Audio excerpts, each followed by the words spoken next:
Hey, this is Will Middleton from WPCourseGuide.com. In today's video, I'm going to show you how you can edit the privacy policy statement and links, as well as the terms of service statement and link on the LifterLMS checkout pages.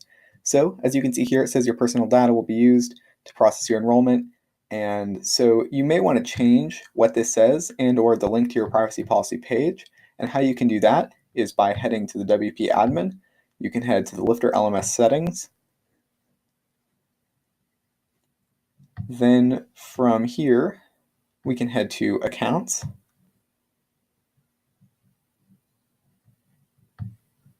And we can see here terms and conditions. So we have this option: when enabled, users must agree to terms and conditions to register. And you can see here that there's this little asterisk here indicating that it is required to click that box.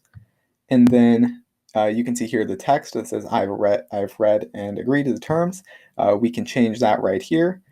And what I'll do right now as an example is I'll just delete this. So it just says the terms link there. And then you can see the privacy policy options. This is the privacy policy page. Oh, and also with the terms, you can designate which is your terms of service page. And the same goes for your privacy policy. And so here's where we can see the section that says your personal data, ... And we can change the text here as well. For now, I'll just change it to, I'll just cut this out and just have it say the privacy policy to show you how to change that.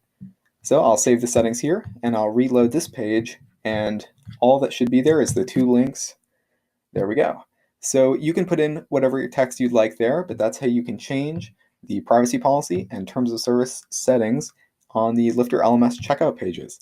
Thanks for joining me in this video. Feel free to drop any suggestions for videos you want to see me do in the future down in the comments below, and I'll see you in the next one.